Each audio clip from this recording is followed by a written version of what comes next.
नमस्कार दोस्तों। आज के इस वीडियो में हम बात करेंगे बफर स्टॉक की। बफर स्टॉक एक बहुत इंपॉर्टेंट टर्म है और सीधे तौर पर सिलेबस में इस टर्म का यूज़ किया गया है यूपीएससी सीएससी के। तो कहीं ना कहीं एक इम्पॉर्टेंट रोल है इसका एग्ज़ाम में। हमारा ये दायित्व बनता है कि हम इसको अच्छे से स्टडी करें। परिचय, उद्देश्य, भारत में मापदंड और कुछ जानकारियां हम आज के इस वीडियो में प्राप्त करेंगे, जिसके माध्यम से आपको जो है काफ़ी सारी जानकारी इस विषय के बारे में मिलेगी, है ना। चलिए जी शुरू करते हैं। ये पेपर 3 मेंस पेपर 3 का सिलेबस है। चलिए सबसे पहला परिचय।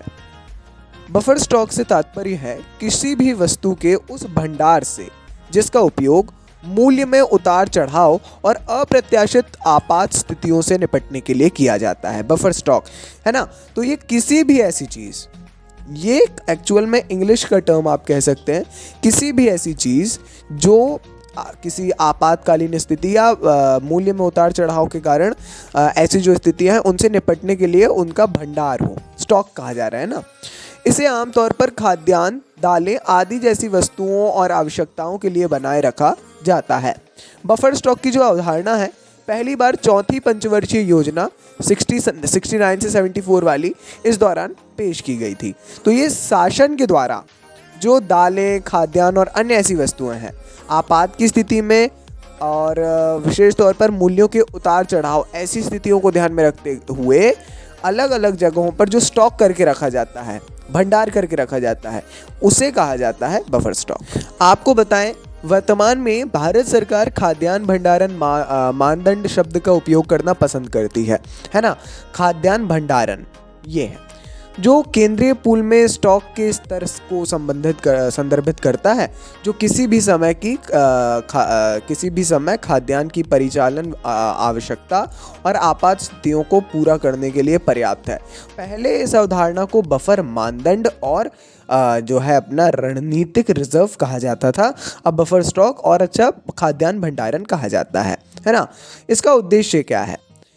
खाद्य सुरक्षा के लिए निर्धारित न्यूनतम बफर स्टॉक मानदंडों को पूरा करने हेतु सबसे पहला खाद्य सुरक्षा के लिए निर्धारित जो न्यूनतम मानदंड हैं उनको पूरा करना पड़ता है। उसके लिए लक्षित सार्वजनिक वितरण प्रणाली बहुत इंपॉर्टेंट है। सार्वजनिक वितरण प्रणाली जो बीपीएल कार्डधारी होते हैं उनको जो अन्य कल्याणकारी योजना है, ये योजना है, इनके माध्यम से आपूर्ति के लिए मासिक रिलीज किया जाता है ना। तो भाई स्टॉक होना चाहिए, हर महीने देना है। अब शायद केंद्र सरकार ने कुछ 5 किलो वाला किया हुआ है ना। प्रधानमंत्री गरीब कल्याण अन्न योजना है, जी हाँ। अप्रत्याशित फसल विफलता, प्राकृतिक आपदाओं आदि से उत्पन्न आपातकालीन स्थितियों से निपटने के लिए और मूल्य स्थिरीकरण या आपूर्ति बढ़ाने के लिए बाजार हस्तक्षेप के उद्देश्य से, ताकि खुले बाजार की कीमतों को नियंत्रित करने में मदद मिल सके। इम्पॉर्टेंटली हम आपको बताएं यही है, एक है वो वितरण हेतु सार्वजनिक वितरण प्रणाली में, और दूसरा है मूल्यों की स्थिरता बनाए रखने हेतु। इन दो कारणों से जो है इसका मुख्य उद्देश्य यहाँ पर आता है। इसी के साथ में फसलों की खरीद एमएसपी पर की जाती है ताकि किसानों को अधिक उत्पादन के लिए नकारात्मक नुकसान ना उठाना पड़े। घाटे के समय में सरकार जो है चरणबद्ध तरीके से बफर स्टॉक जारी करती है ताकि उपभोक्ताओं के हितों को नुकसान ना हो और वे उचित मूल्यों पर अपनी पोषण संबंधी आवश्यकताओं को पूरा करने में सक्षम हो, है ना। तो यहाँ पर यह है कि एमएसपी पर पूरी फसलों की खरीद होती है और इसी के साथ में जो है घाटे के समय में सरकार चरणबद्ध तरीके से बफर स्टॉक जारी करती है। बफर स्टॉक जारी किए जाते हैं, इस चीज़ का आप लोगों को ध्यान रखना है। बहुत ये भी प्रोसेस जो है एक इम्पॉर्टेंट मानी जाती है। अगर आप थोड़ा सा ग्रामीण अंचल से हैं तो शायद आपको पता हो, है ना। उपभोक्ताओं के हितों का नुकसान ना हो, इसका ध्यान यहाँ पर विशेष तौर पर रखा जाता है ना। चलिए जी आगे बढ़ते हैं। थोड़ा सा जो है भारत शासन के द्वारा क्या मानदंड हैं, क्या ऐसे नॉर्म्स हैं जिनका पालन किया जा रहा है, उसके बारे में जानते हैं।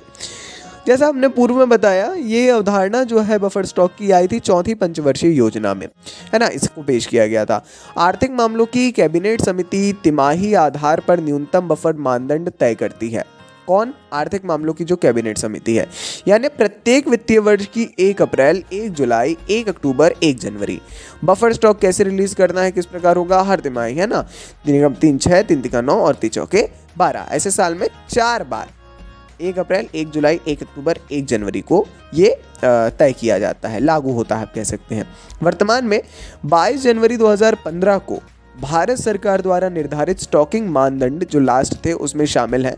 एक है परिचालन स्टॉक, जो वितरण की योजनाएं हैं और अन्य कल्याणकारी योजनाएं हैं, इसके तहत मासिक वितरण आवश्यकता को पूरा करने के लिए एक होता है परिचालन स्टॉक। अगला जो स्टॉक है वो है खाद्य सुरक्षा स्टॉक या वो खाद्य सुरक्षा भंडार। ये क्या है? खरीद में कमी को पूरा करने के लिए परिचालन स्टॉक के लिए सामान्य जो मानदंड है वो दर्शाता है। क्या है वो? है जो TPDS है और OWS है। और खाद्य सुरक्षा स्टॉक या भंडार के लिए जो निर्धारित स्टॉक है, इन दोनों का जो प्लस है, सम है, वो होता है परिचालन स्टॉक, है ना। उतना जो है रिलीज किया जाता है। यहाँ पर अभी यही चल रहा है मासिक वाला। आपात की स्थितियों में और कौन सी स्थितियों में? मूल्य स्थिरता के लिए।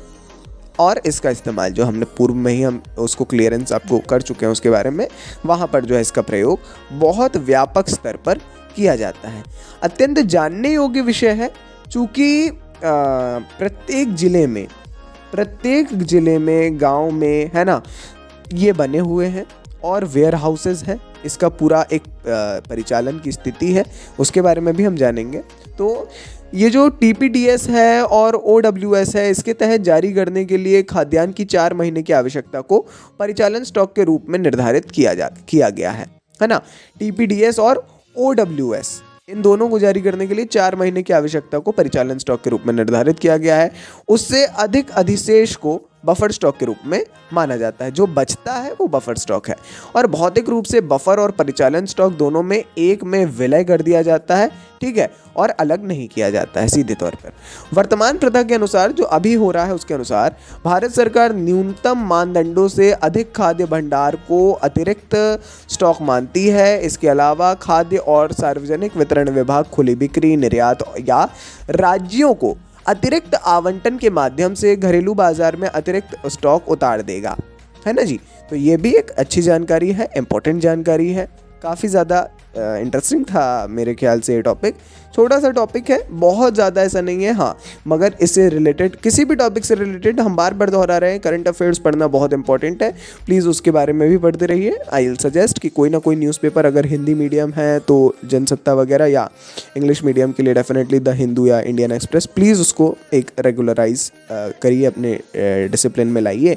बाकी ये थी अंतिम जानकारी। वीडियो अच्छा लगा हो तो लाइक करिए, चैनल पर नए हैं तो सब्सक्राइब करिए। मिलेंगे अगले वीडियो में। नमस्कार। Dynamic impulsion.